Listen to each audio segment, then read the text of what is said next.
What would you do if, because of the color of your skin, you were dragged from the crowd handcuffed and insulted without anyone even asking your name? One look of prejudice, one malicious whisper, and in the blink of an eye your freedom was trampled on in public. That's not a hypothetical.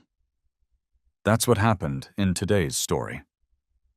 A black man, just for standing silently waiting to board a plane, became the victim of the most blatant act of racism. But those police officers picked the wrong target. Little did they know their hands were cuffed to the very man who could expose a corrupt system and bring an entire nation to its knees. Want to know what happens when pride meets justice? When the truth comes out and the wrongdoer has nowhere to hide, hold on to your emotions because this story will ignite anger and hope in you. And if you believe it's time for justice to stop being silent, please subscribe, because every subscribe is a voice against injustice. As the early morning light filters through the glass of Atlanta International Airport, everything seems to be happening in a still life. The rhythm of the early morning here is something that makes one believe that the world is still operating in its proper order. A suitcase rolling across the polished stone floor, the sound of coffee dripping from the counter near the boarding gate, the loudspeaker announcements ringing softly like temple bells in the middle of a busy city. No one is shouting. No one is in a hurry. Everyone is waiting a flight, a meeting, some important but familiar destination, and in that seemingly ordinary moment, Aurora Jennings, 59, walks through the security checkpoint with the composure of someone who has walked through a lifetime of turmoil without ever losing her dignity. Aurora doesn't need to say much to be noticed. She wears no medal, no name tag, no badge, but anyone with eyes could see that she carried something solemn, as if the law accompanied her, not in papers, but in her demeanor. Tall, trim, dressed in a smart gray blazer and dark brown flats.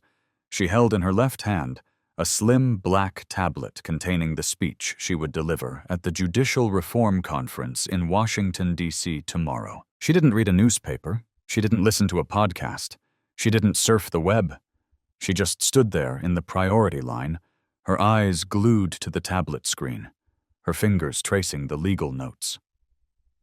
Her thin reading glasses rested lightly on the bridge of her nose, her silver hair pulled back in a low bun, not a strand of it tangled. She was all about control, not coercive power, but control from within of someone who had stood in the middle of the most complicated trials, who had witnessed hundreds of skeptical, hateful, fearful eyes, and yet kept her voice as calm as a cathedral in the middle of a storm. Today she was simply a passenger on official business. No assistant, no entourage, just herself and the law within her. But not far away, 2 rows of brown leather seats near Gate 22A, another pair of eyes was watching her in a way she never wanted. Eleanor Grimes, 56, sat sideways, fingering her pearl necklace. Her eyes behind Gucci sunglasses focused on Aurora, as if assessing an aberrant detail in her perfect picture. Eleanor was the kind of person who didn't need to say so outright to be assessed. She was used to traveling first class, sitting at boardroom tables accustomed to silk scarves and genuine leather chairs, and especially accustomed to assuming that she had the authority to decide who belonged in a space and who didn't. And to Eleanor, Aurora clearly didn't belong. Not that Aurora was making a fuss. She wasn't. Nor was she dressed in the wrong way. Aurora was dressed more conservatively than 80% of the people in the waiting area. No, the only thing that bothered Eleanor was the presence of a woman of color in a space that Eleanor considered exclusively reserved for people like her. It was Aurora's calm, the way she stood tall, unflustered, not avoiding eye contact, that made Eleanor feel threatened. A stately silence was always the most threatening to those accustomed to living in unconscious privilege. Eleanor tilted her head, took off her sunglasses, and glanced at the boarding desk attendant, as if she were calling for a cocktail rather than discussing anything important. Then, in a voice tinged with false politeness, she whispered, "Excuse me. That woman. She keeps staring at other people's luggage. I don't feel safe flying with her." The agent, a young woman in her early 30s, was startled. "Ma'am, that passenger has cleared security and has a valid ticket." "I don't care." Eleanor interrupted, her voice soft but firm. "I've flown enough to know when something's wrong. You should check her identity. Now." And then she added a phrase, short, sharp, but familiar, in a system already weary of errors. "She's behaving very suspicious." Those 3 words.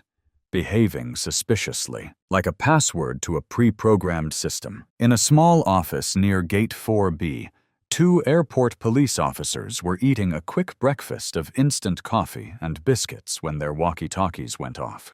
Suspicious female passenger, late 60s, priority needing verification. No description. No background check. No questions. Who reported it, or what evidence is there? Just one keyword, suspicious. And in the priority queue, Aurora remained standing, unaware that a whisper had triggered a powerful machine that was ready to crush her.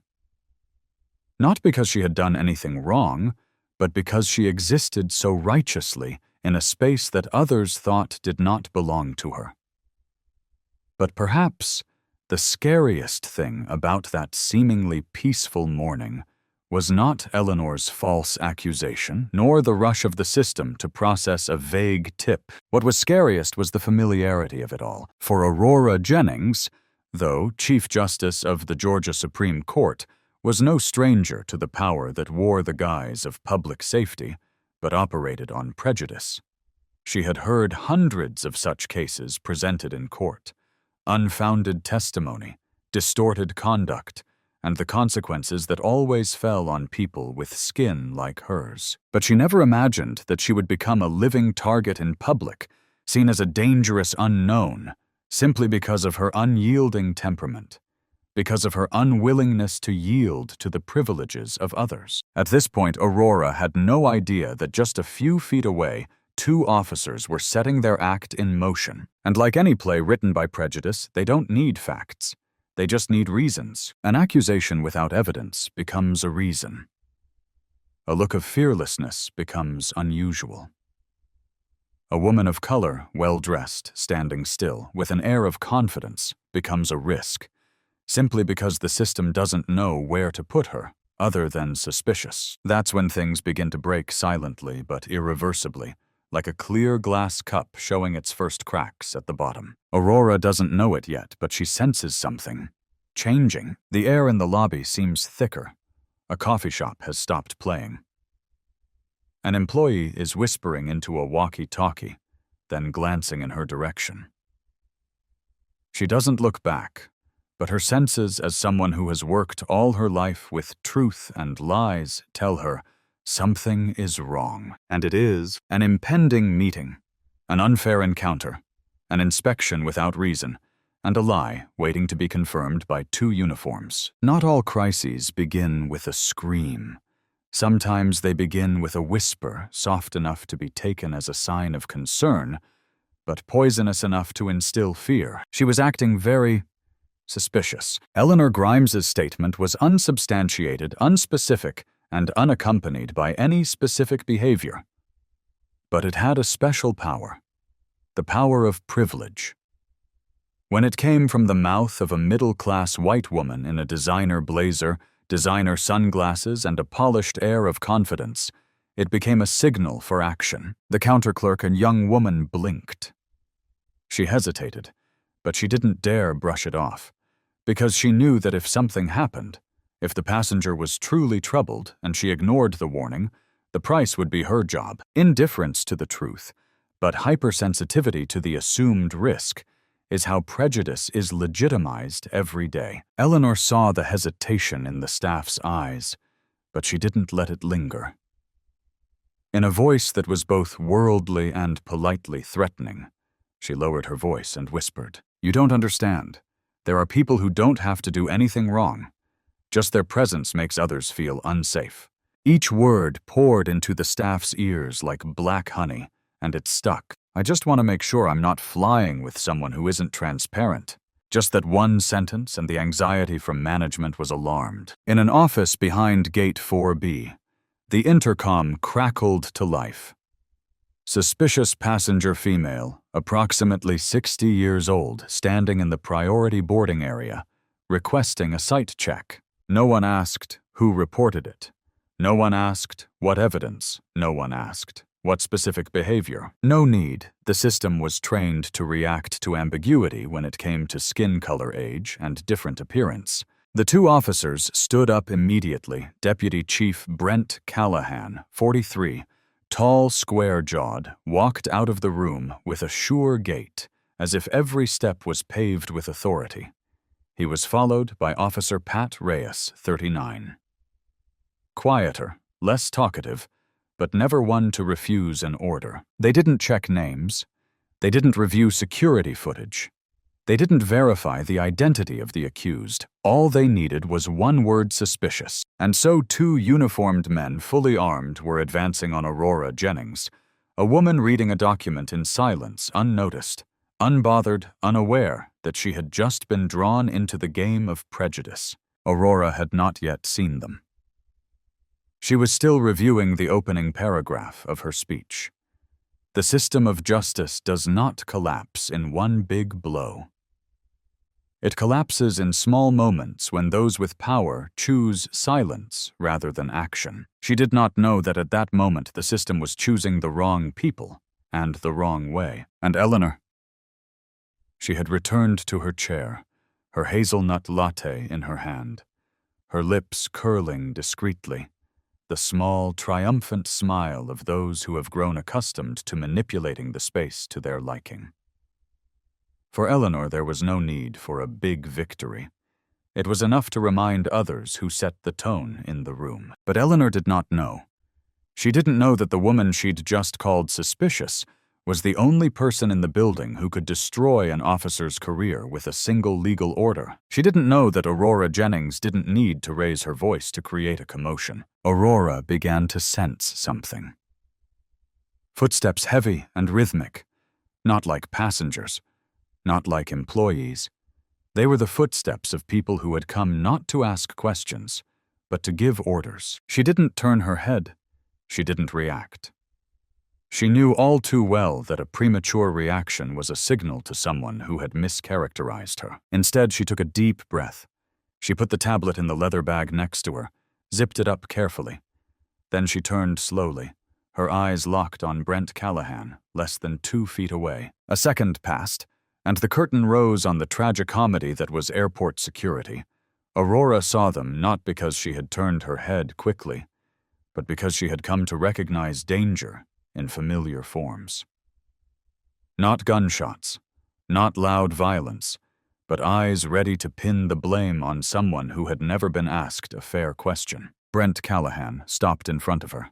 He didn't nod, didn't say hello. There was no question in the first look, only confirmation, and that was the problem.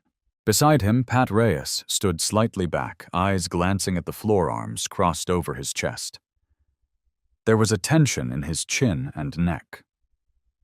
The mark of someone who knew what he was doing was wrong, but didn't have the courage to stop. Aurora didn't speak. She just tilted her head slightly, her gaze direct, calm, not pleading, not challenging, just the look of someone who was used to seeing men who thought their identity was a reason not to ask questions. And then, in a voice as curt as a verbal command, Brent spoke. "Please step out of line." Aurora frowned slightly, not because she didn't understand, but because she wanted to force him to be specific, to force him to say what he was used to thinking. "What's the matter, officer?" "A passenger reported that you were behaving suspiciously." Aurora tilted her head gently. "Suspicious by standing still and waiting to board." Brent didn't answer directly.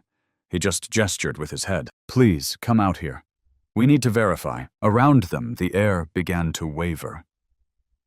A few people looked up from their phones. An older woman frowned.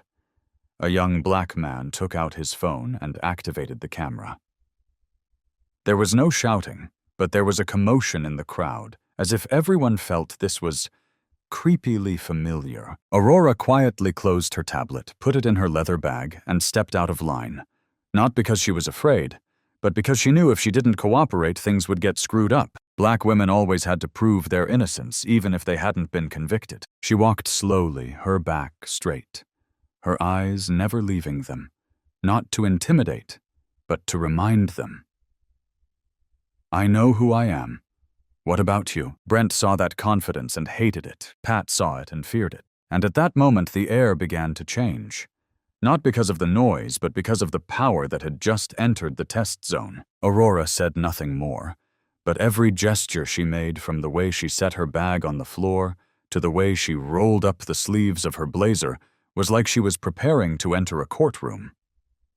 Only this time, she was witness, defendant, and observer all at once. The space outside seemed unchanged, but for Aurora Jennings, the seconds were growing heavier, not because she felt wrong, but because she knew she was about to have to explain her existence in a world that had decided to see it wrong from the start. Officer Brent Callahan clenched his jaw.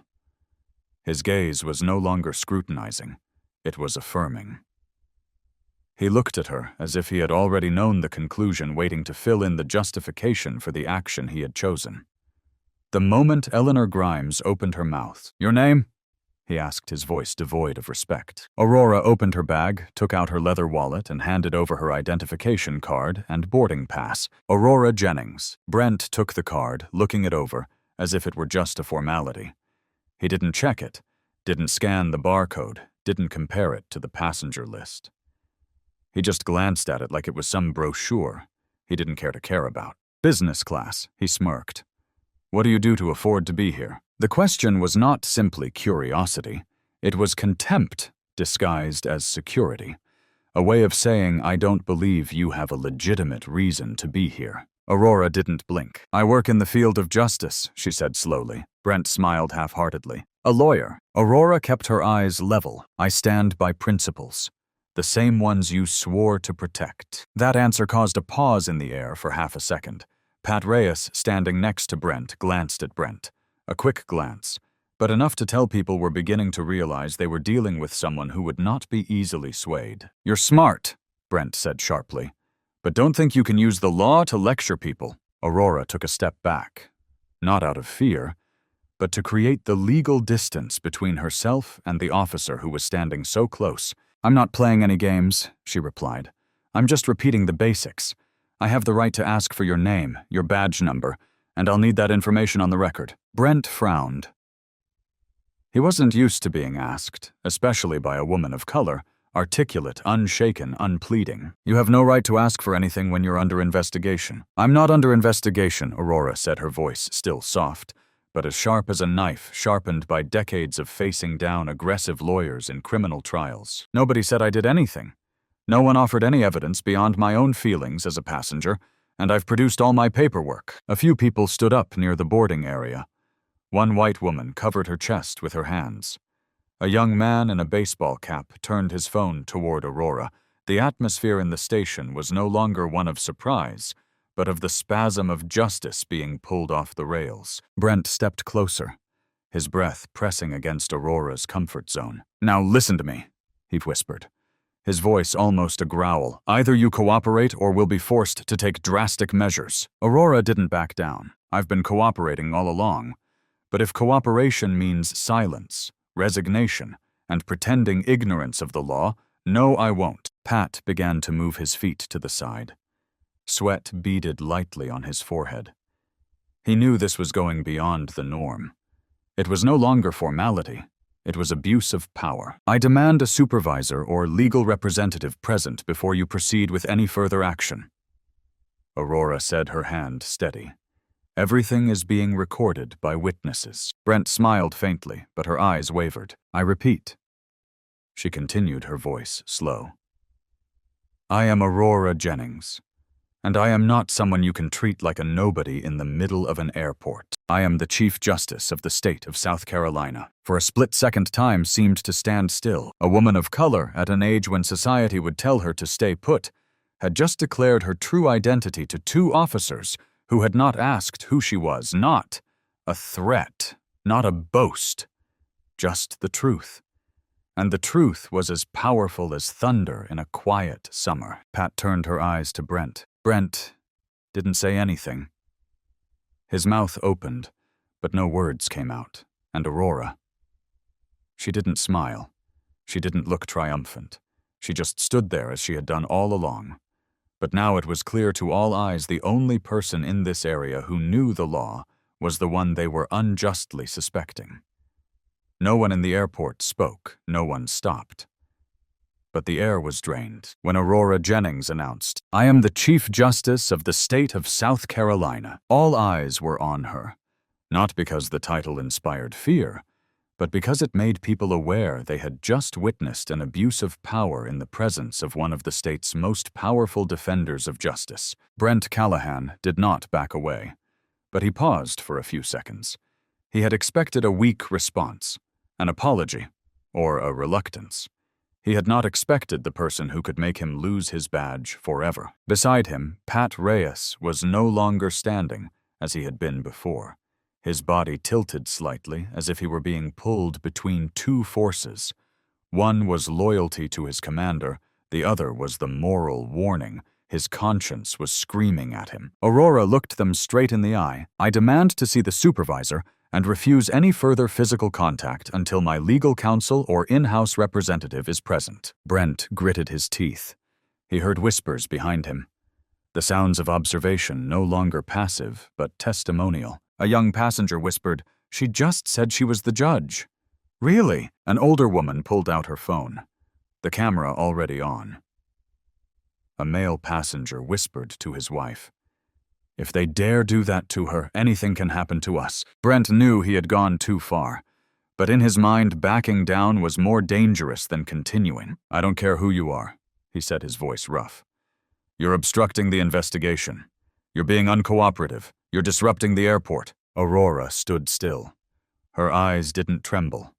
No angry retort, just a question. "What law says that standing in the priority line is a disturbance?" Brent didn't answer. He didn't need a law. He was used to silencing intelligence with force. And then he did it. He stepped forward as quickly as someone who was beginning to regret his own hesitation. His thick hand closed around Aurora's wrist, not lightly, not with warning. His eyes flashed with anger and fear. For now, someone knew he was wrong. "Don't touch me," Aurora said, her voice low, but like a knife cutting through space. "You're breaking the law, Officer Callahan. I'm arresting you for insubordination," he hissed. The metal clicked open. The cold, shiny handcuffs. The ordinary object now a symbol of all that was wrong. Aurora didn't struggle, but she didn't bow her head either.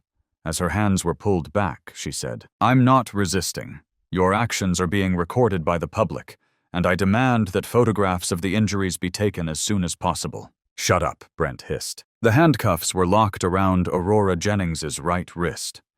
The sharp sound of a silent sentence echoed through the international terminal. A woman in the distance shouted. She didn't do anything. A black man with a phone filmed the entire scene. "I filmed it from the beginning. This is an illegal detention." "She's the judge!" "For God's sake," shouted an airport employee. Pat Reyes backed away. He didn't offer Brent a hand. His lips pressed together. He knew from the moment the handcuffs were locked around Aurora Jennings' wrists, things had gotten out of hand. Brent dragged Aurora away, his steps quick, but unable to hide his loss of control. "Hurry up. You're under arrest." "Because I stood still?" Aurora asked. "Or because I didn't bow my head when I was insulted?" No one answered. The entire airport stood still, as if waiting for another verdict. Cameras were raised as a symbol of protest. A hand was raised. "This is video of police misconduct," a young man shouted. "I am willing to be a witness." And Aurora, she didn't cry. She didn't scream. She just walked her back straight, her hands cuffed behind her back as if she still carried the weight of justice, even though she was forced into the role of a criminal. Aurora. Jennings felt the metal tighten around her wrists. It was cold, but not the cold of steel. It was the cold of humiliation, of prejudice, legitimized by the uniform. She didn't scream. She didn't plead.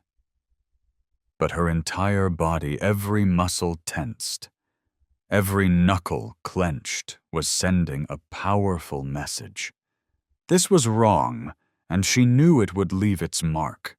not just on her skin and history. She tilted her head, her gaze still unnervingly calm, looking directly at Brent Callahan. Officer Callahan, from now on, every word you say and every action you take will be recorded in a federal investigation. Brent paused. He was sweating, not from the physical exertion, but from the presence of countless phones pointed at him, and the whispering had grown louder. "Why is she handcuffed?" I turned back to the beginning. She was just standing there. I can't believe it. They didn't even ask her name. Who is she? Why does it sound like a lawyer? Aurora closed her eyes for a second. In the thin darkness of her half-closed eyelids, she heard the quiet noise building into an undercurrent. A system had just torn its mask in front of hundreds of people, and each phone held up was a witness, Pat Reyes. His feet were practically nailed to the tile floor. He hadn't stopped it, and that hurt more than the act. Every second he stayed silent was a deeper cut to his conscience. Brent dragged Aurora toward the inner gate, but he wasn't walking as fast as before. No longer the pace of a controller, every step now was a retreat under the watchful eye of public justice. Aurora turned her head, looking at an older woman crying and filming. "We'll talk about this again," Aurora said softly in court. Her words were not directed to the officers, but to the people. A promise. Not an oath. Not anger, but rock solid. An airport security officer, a young, dark-faced man, nodded silently. He turned back to his walkie-talkie, but this time not to raise an alarm, but to make a note. Suspicious situation at Gate 4B. Urgent verification required. And then, a brown-skinned teenager in headphones stood in the middle of the crowd and whispered to his friend, "Hey, this clip is live on Insta. Over 3,000 people are watching." The other boy turned around. "Write down her name. Aurora, what judge? Jennings Aurora." Jennings, a middle-aged woman, speaks to the camera. "I confirm she did nothing. Just stood there reading documents. They never asked her name. They didn't ask for anything before they handcuffed her. I'm a nurse. I saw it." He squeezed her hand so hard it left a mark. The metal door opened with a dry beep, signaling that Aurora Jennings had been taken into the interrogation room, a room designed to enforce silence on passengers labeled disturbing. But today, it was this room that was about to become the place where the system was exposed in the brightest light. Brent Callahan pushed open the front door, pulling Aurora straight to the metal chair attached to the wall. His eyes not daring to look at anyone. Pat Reyes, though still following behind, could not hide his panic. He could feel it. It was about to fall apart. Aurora sat down, her hands still cuffed her back, straight. Her eyes straight. Not the posture of someone who had been arrested, but of someone about to judge someone else. A young officer, Craig Malone, who was on duty today, looked up as they entered. His eyes fell on Aurora's face, then down to her wrists. The red marks were clear. The lines were deep. They arrested you," Craig stammered, unable to hide his surprise. "They didn't ask who I was," Aurora said, her voice low, but each word heavy as lead. "And now we'll see who they arrested." Brent roared. "Enter her information into the system. Name Aurora Jennings, born in 1961, some kind of law practice." Craig hesitated. "Are you sure?" Brent frowned. "I told you to do it." Craig swallowed, typing the first letters Aurora Jennings. The identification system started running. Within 3 seconds, a secondary screen lit up. An electronic voice rang out. "Subject has a high-profile judicial priority process activated." Then, a photo appeared, a serious face. Gray hair tied in a bun, steady eyes. Below it were the words, "Chief Justice of the Supreme Court, South Carolina, Aurora. Jennings, appointed 2017, incumbent." The room fell silent. Craig raised his head, his eyes wide. His hands left the keyboard as if they had been burned. Pat Reyes took a step back as if he had stepped on a landmine. Brent didn't move. He stood there staring at the screen, his mouth slightly open, his hands on his hips, but no longer steady. Aurora just sighed softly. Finally, you know who I am.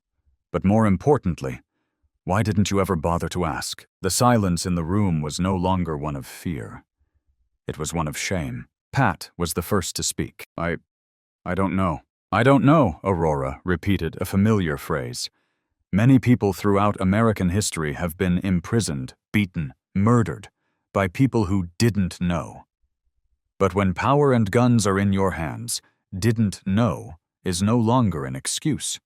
It's a crime. Brent stepped back, hitting the edge of the table. He looked around as if searching for a non-existent escape. Craig, the young officer, jumped up and walked to the intercom. I'll call the U.S. Attorney's office.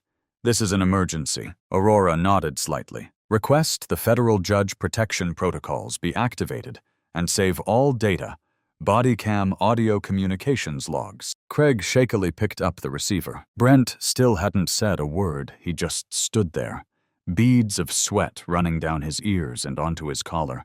In his eyes, there was no longer the look of a law enforcement officer, only the image of a man who had just put himself in the biggest trial of his life. 8 minutes later, a low whistle sounded in the hallway. 4 federal agents in black suits, their badges clearly visible, entered. The first was Agent Roland Green, the senior judicial protection officer. He stepped in front of Aurora, bowing slightly. Judge Jennings, we have come to take over the case. Pursuant to Procedure 16. A violation of the status of a senior judicial officer. Aurora nodded slightly. I demand that the 2 officers who arrested me surrender their guns, badges, and IDs. Effective immediately. Craig turned to Brent and Pat. His eyes were different now, from awe to judgment. Brent exhaled mechanically, removing his gun from its holster. His hands shook slightly. Pat followed suit. Head bowed. The 2 agents approached, collecting their weapons and badges. They said nothing. There was only the click of each piece of evidence falling into the metal tray like the closing of a coffin for a cause. Aurora Jennings stood now. She looked around the room like a courtroom. Don't think this is the end. This is the beginning. I'm not the first person to be treated like this, but I'll be the one you remember the first time you were forced to answer for it. No one dared look at her. Aurora turned to the agents. We'll begin taking witness statements.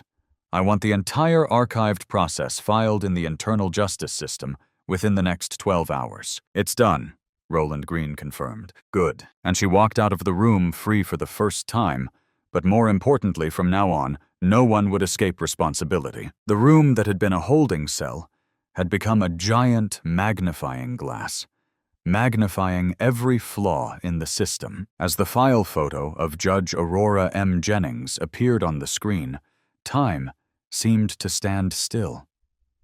Not a sound could be heard. Even the air conditioning sounded like it had stopped. Everything seemed to be pulled into a heavy silence, the silence of guilt being exposed. Brent Callahan swallowed. A small, dry sound rose from his throat, but no words formed. He had been a seasoned officer in the service for nearly 17 years, and he thought he had seen every reaction to interrogation. But he had never met someone who stood still, did not struggle, and could still destroy his career. With 4 words, am judge. Aurora remained seated, though the agents had long since asked for the handcuffs to be removed. The marks of the iron bands were clearly visible on her hands, the dark red marks contrasting with the pale gray of her skin. She gently rubbed her wrist with her fingertips, a small gesture that contained 1,000 accusations. Pat Reyes still hadn't said a word. He looked at the marks on her hand and then looked down. For the first time in his life, he felt afraid. Not because he'd been caught, but because he realized he hadn't prevented what he needed to prevent. A female security guard entered, holding a bottle of water and a cold towel. Mr. Judge, would you like to? Thank you. Aurora took it, wiping her wrist without complaint. It was as if she were simply removing the remnants of a system that had just humiliated itself. She turned to Craig, the operator. "I want to start an investigation with all call logs, radios, hallway cameras, and a list of personnel on duty for the past 4 hours. Craig nodded vigorously, as if the faster he nodded, the less guilt he would feel. "I'll transfer it all to the Federal Security Archives right now." Outside footsteps sounded. More agents arrived. A 2-man team quickly checked the fixed cameras in the room, removed the hard drives, and carefully placed them in an anti-static box. Everything was treated like a crime scene. In that moment, Aurora looked at Brent. No hatred, no gloating, just quiet disappointment. "You know," she said, "I'm not surprised that I'm suspected because of my skin color. I'm not surprised that I'm scrutinized because of my demeanor, but I am disappointed that people with the power to change things choose to repeat the same mistakes." Brent took a deep breath as if to protest. Then he didn't. "We don't know," he said quietly, as if in a final defense. Aurora nodded, not knowing but still doing. Not asking but still handcuffing, not verifying but still insulting. "That's the problem, not because you hate me, but because you don't think I can be anything other than a troublemaker." At that time, in a small corner of the room, a young female agent who was taking notes with a pen suddenly spoke softly. "I read about you in the Harvard Law Journal, the Westgate case in 2019. You're the one who upheld the law prohibiting passenger identification by race." Aurora raised her head, her eyes softening. "And ironically, today I am the victim of the very thing I protected." The female agent was silent. Her head was slightly bowed, but her eyes, sparkling with an emotion that is not easy to define: respect, admiration, and pain. Outside the room, the door was still closed, but the noise was different. Footsteps were running. Voices were rushing. The radio was blaring with clear keywords. "Situation at Gate 4B. Passenger videotaping. Arrest of state magistrate. Media is starting to ask questions." A senior officer had just arrived, his face pale. When he saw Aurora, all he could say was, "Ma'am." "No need to call me ma'am," Aurora interrupted. "I need you to call me the person whose power was abused, and from now on, I am ordering this entire process to be monitored on a federal basis, starting this moment." And he nodded. There was no other way. The interlude ends with Aurora Jennings looking up at the overhead security screen, which shows the terminal phones raised passengers whispering hashtags starting to appear in the news feed on CNN Airport TV. "Justice for Aurora" is trending on social media after a video showed a black woman handcuffed in the middle of the terminal for no apparent reason. The woman was later identified as Chief Justice Aurora M. Jennings. Aurora says just one sentence as the judge reads the verdict. And so justice has a lens. When the security door closed behind Aurora Jennings, everything outside was different. It was no longer a quiet airport. No longer the passengers rushing past each other in silence. The air was thick, as if an electric charge were playing on every tile of the floor. Within 20 minutes, the truth had spread faster than any flight that had ever taken off from this place. The first images, the first videos, Aurora, standing silently, her hands cuffed behind her back, her plain gray dress standing out among the crowd, had spread across social media. The TV screens in this waiting area were no longer showing the bland weather reports. The words "breaking news" flashed, and underneath an image of Aurora Jennings appeared, along with a breaking news headline: "South Carolina Supreme Court Justice, handcuffed at Charleston Airport. Video goes global." Passengers looked up, phones pulled out en masse. The hashtag, #HowJustice for Aurora exploded, being mentioned more than 10,000 times in less than an hour. Outraged comments flooded the platforms, turning what started as a passenger check into a nationwide political and social storm. At Gate 4B, where Aurora had been standing, a crowd had gathered. No one was scrolling through their phones for entertainment anymore. Everyone was recording history. A young boy live-streamed, his voice trembling. I saw it all. They didn't ask her name. They just handcuffed her because of who she was. A middle-aged woman standing nearby burst into tears, hugging her young daughter tightly, whispering, "Look at that.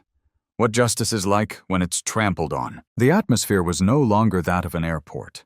It was that of a public trial, where the people were the judges and the defense was the naked truth. Inside the security room, Brent Callahan slumped into a metal chair. His face paled as he watched the small television mounted in the corner of the ceiling, where his own image was being flashed across the room at breakneck speed. The reporter's voice echoed.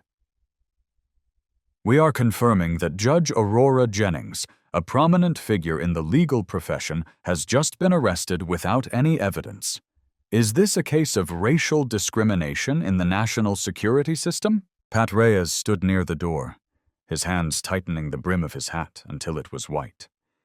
He glanced at Brent, his eyes filled with regret. "What have we done?" he whispered. But no one answered. An internal security agent rushed in. "The Homeland Security Committee has requested an urgent briefing," he gasped, "and the U.S. Attorney's Office has requested that all relevant data be preserved." The air in the room seemed to drain. Outside, the media was no longer simply reporting.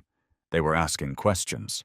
Passenger footage shows Aurora Jennings standing still, not causing trouble, not resisting, and then being handcuffed by two white officers without a single question to verify her identity. The initially anonymous witnesses became vigilantes. A group of passengers led by a female teacher named Marcia Taylor marched straight toward the airport security representative. "We are ready to give statements," Marcia declared, her voice unwavering. "We saw the whole thing, and we will not be silent." A young college student held up his phone, which recorded Aurora's arrest. "I live-streamed the whole thing. If needed, I am ready to testify." An airport employee stealthily approached Aurora, handing her a small piece of paper. "I saw it too," he whispered. "If you need a statement, I am here." Aurora took the paper, nodded, her eyes etching a promise into the hearts of those around her that she would not let silence win again. As she walked out of the security room, flanked by federal agents, hundreds of passengers stood up and applauded. It was sporadic at first, but it quickly grew into a heat wave that pounded against the walls. They were not just applauding for a black woman who had been wronged. They were applauding for their own consciences. Aurora did not turn around. She did not raise her hands. She did not cry. She did not smile. She just walked straight, step by step, as if each step was a declaration: justice does not die, and this time, it will not be buried. As the security door closed behind Aurora Jennings, the mood in the airport changed completely. It was no longer a bland morning like every other day, but a historic morning, where eyes that had once passed each other indifferently were now glued to an undeniable truth. Inside the waiting room, the overhead television screen exploded with breaking news.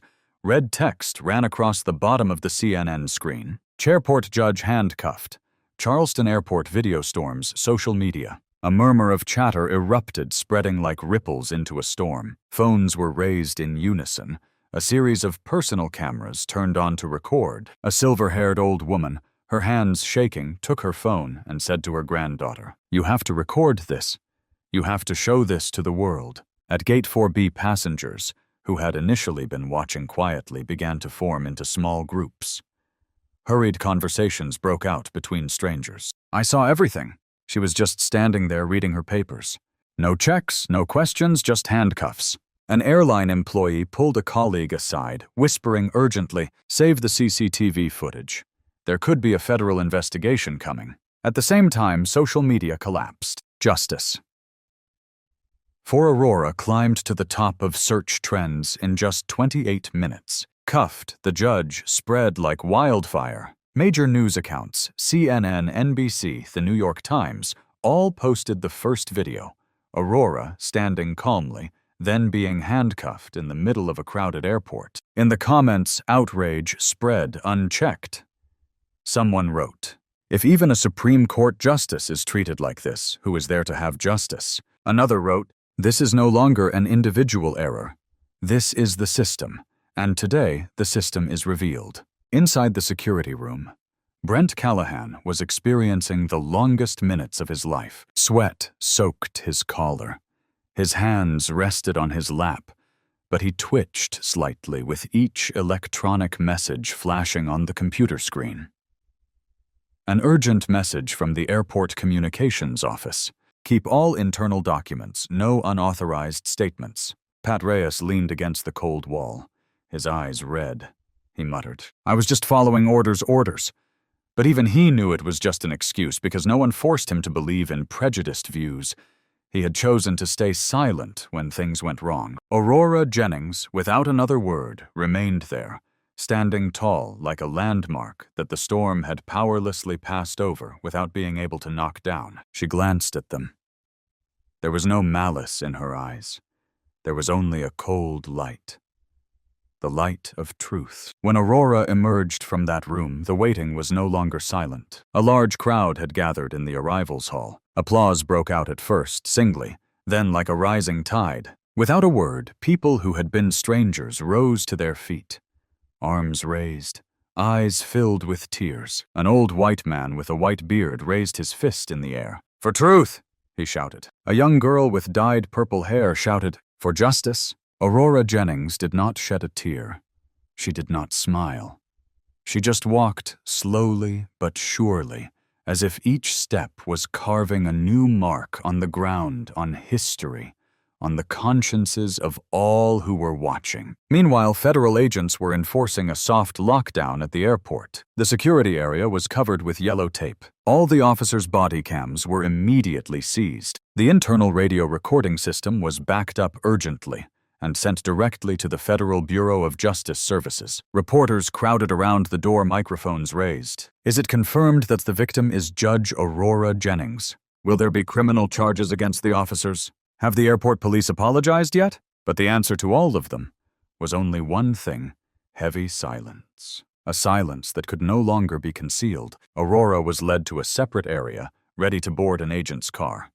Before she stepped into the armored black SUV, she turned back, looked through the glass at the sea of people still standing there, still clapping. No one shouted her name. No one needed to. Because Aurora Jennings, with her unbroken composure, her unyielding silence had become a voice for all those who had been trampled into silence, and the story had only just begun. As Aurora Jennings disappeared behind the doors of her armored SUV, the air at the Charleston airport continued to waver like a blank canvas caught in a gust of wind. But in the security room where Brent Callahan and Pat Reyes sat, everything had collapsed. Brent dropped his head into his hands, his shoulders shaking. His eyes, once cold and arrogant, were now hollow, bewildered sockets. Pat Reyes sat not far away, clutching the brim of his hat, as if to hold on to the last shred of honor that was slipping through his trembling fingers. The door to the room swung open. 3 senior officers entered. Leading the way was the chief of airport security, his face tense, a thick file in his hand. No one needed to read the text. The message was written in every wrinkle on his forehead, the end. "Officer Callahan, Officer Reyes," he said, his voice deep and cold as steel. "Under urgent orders from the Department of Homeland Security and the U.S. Attorney's Office, you are hereby immediately suspended pending criminal investigation." Brent looked up as if he didn't understand what he had just heard. Pat just closed his eyes, as if he had known this moment would come. "Please surrender your weapons badges and intercoms." There were 2 clanging sounds as Brent and Pat unstrapped their guns, removed their badges, and placed each item on the cold steel table. The sound of metal on metal was colder than any sentence. No excuses, no objections. Meanwhile, upstairs, the airport communications control room was in chaos. The airport's legal representative, a gray-haired man, screamed into the phone, "I need the entire surveillance footage, unedited to the Justice Department in 2 hours.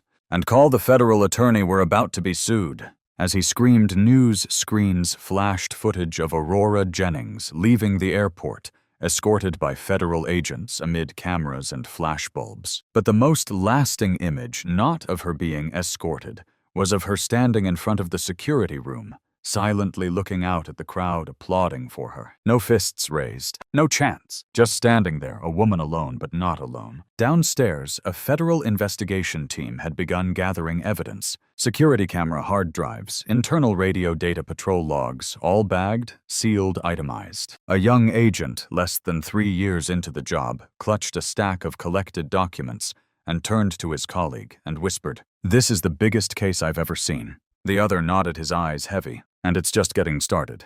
As Brent Callahan and Pat Reyes were escorted out of the security area, the doors swung open, and the passengers who had been silent now lined the hallway. No one booed, no one threw anything, but their eyes, judgmental, disappointed, and contemptuous, felt like invisible blades that sliced straight into the pride of the 2 men who had once worn the uniform of power. A middle-aged man holding a phone and recording a live stream said loudly enough for Brent to hear, "No one needs to yell at you, Callahan. The facts speak for themselves." Brent bowed his head and walked on in silence. Outside news outlets ran headlines. Charleston Airport. Scandal officers suspended, federal investigation expands. Judge Jennings, new symbol of quiet justice. The big question, how rotten is the system?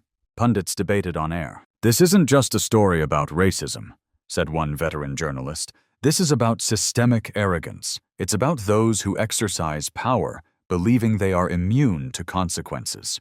But this time the system has exposed itself to the entire country. In the black armored SUV that was cruising down the streets toward the federal office, Aurora Jennings sat brooding, looking out the window. The scenery passed by old oak trees, billboards blurred by the drizzle, but the image of the crowd standing and applauding silently remained clear in her mind. She didn't need cheers. She didn't need medals. What she needed, and what she was beginning to see today, was an awakening. Aurora quietly closed her notebook again, then opened a new page. This story wouldn't stop in Charleston. The black SUV sped through the streets, bringing Aurora Jennings to the Federal Justice Department. Outside the towering glass building, a sea of people had gathered, carrying signs, phones, eyes filled with anticipation. No one shouted. No one made a fuss. There was only a thick, suffocating silence, the kind reserved for historic moments. Aurora stepped out of the car in an elegant gray suit. Her hair neatly combed, her expression unfazed by the flashbulbs that flashed around her. Her low-heeled shoes clicked firmly on the cold stone steps. Each step, light but decisive, was like a silent hammer hammering down on the ancient door of injustice. The doors to the hearing room opened, and the world held its breath. Inside the hall was packed. The press chairs were full. The television cameras were in place, their lenses trained on the witness stand. In the right-hand row, Brent Callahan and Pat Reyes sat with their heads bowed. No more uniforms, no more badges, just stiff gray suits like thin armor trying to hide the nakedness of their sins. In front, federal officials, representatives of the Justice Department, civil rights commissioners, lawyers, judges, all were present. A rare event, one that everyone knew. Today, justice would not sit in the courtroom. Justice would stand on the witness stand. Aurora Jennings was invited to step forward. She did not rush. She did not tremble. She placed her hand on the Bible, her voice deep and resonant. "I swear to tell the truth, the whole truth, and nothing but the truth before God and this nation." A moment of silence. And then the narrative began. Aurora didn't need to dramatize. She recounted everything in a voice as calm as water flowing over stone. From Eleanor Pierce's first suspicious glance to the way the baseless accusation was swallowed and amplified by the 2 officers to the moment when the cold handcuffs tightened around her wrists. "No one asked who I was," Aurora said, her eyes as straight as arrows piercing through the lies. "No one asked for proof. They weren't looking for truth. They were looking for reasons to do what they had in mind." The air in the hall was thick. All eyes were fixed on her. Even the sound of pen on paper was silent. Aurora paused. She took a deep breath. Then she continued, her voice deepening. "I'm not the first. I'm different because I have a title. I have a job title. But thousands of others, people without titles, are trampled like this every day. There's no live stream. There's no hashtag.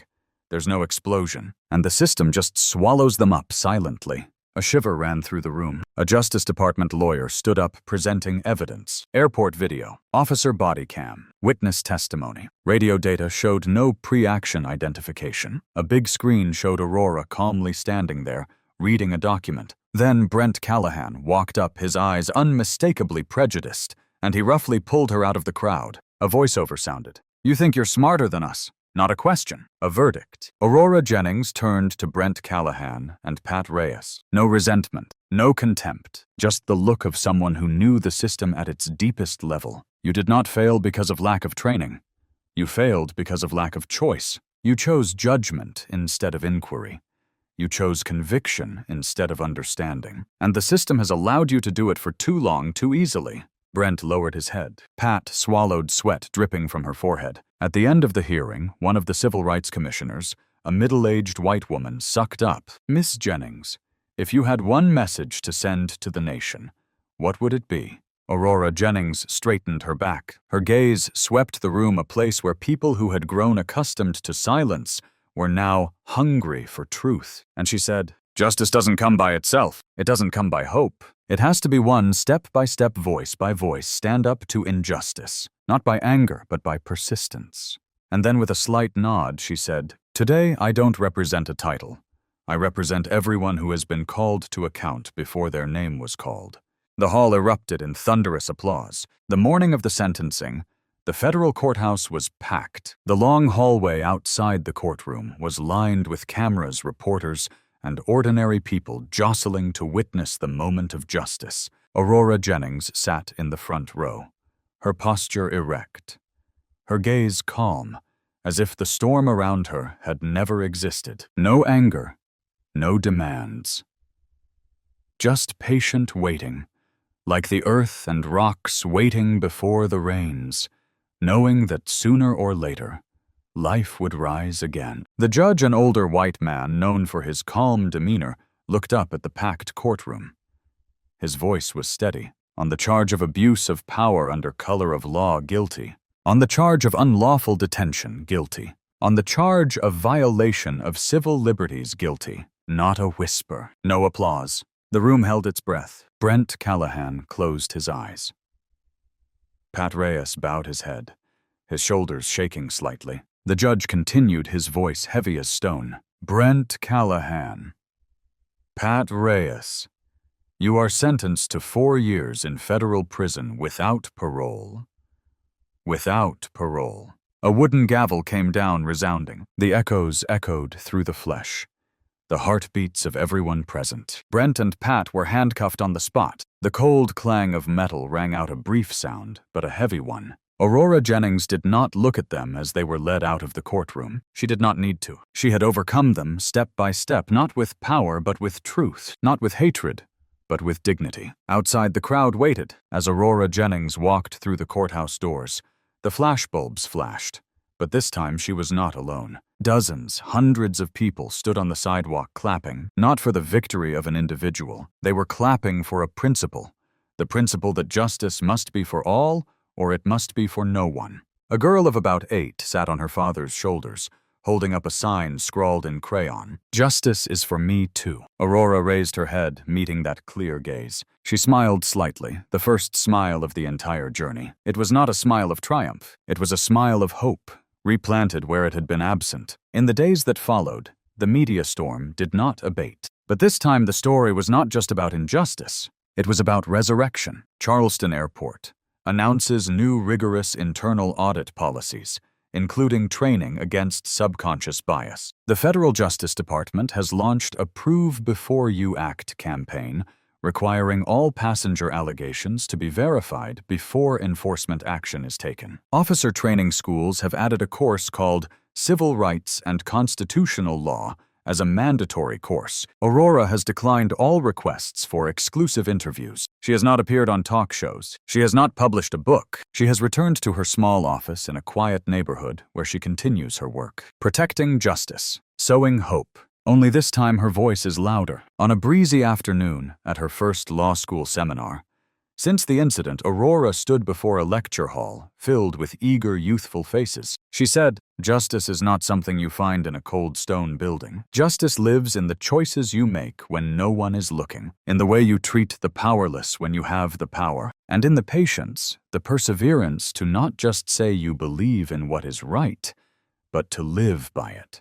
Her voice was not high, not eloquent, but in that moment the room was still. The young people before her, one by one, stood up not out of ceremony, but out of genuine respect. On the day the case was concluded, the media asked Aurora, "What makes you so resilient?" She just smiled and replied with a single sentence, a sentence that has become symbolic for all who have witnessed this story. "Because I know justice is silent when we are silent."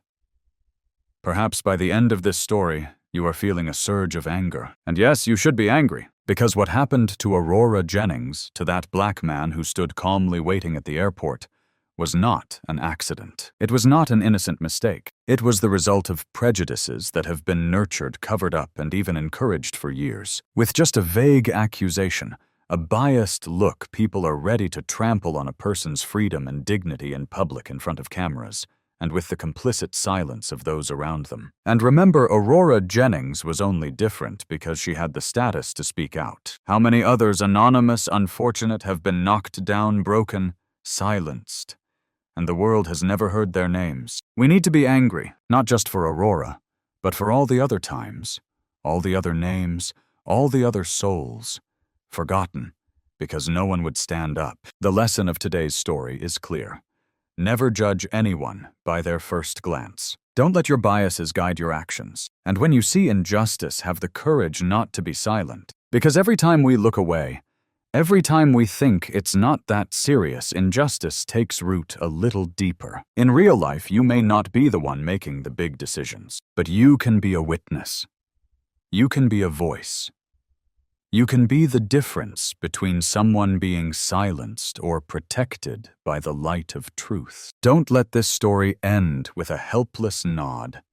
Let it spark change, starting with you. If Aurora Jennings' story has touched your heart, if you too feel like it's time for no one to ask what's your name after handcuffing them, like to show the world you're on the side of justice, leave a comment to send encouragement to people like Aurora, who stood strong when the system turned its back. And don't forget to subscribe so you don't miss out on the honest, painful, but necessary stories that will continue to expose the dark corners we can't turn a blind eye to. Because justice doesn't come through magic. Justice comes through persistence, through every voice, every action, every unyielding heart. Thank you for listening, and see you next time, where the truth is never hidden.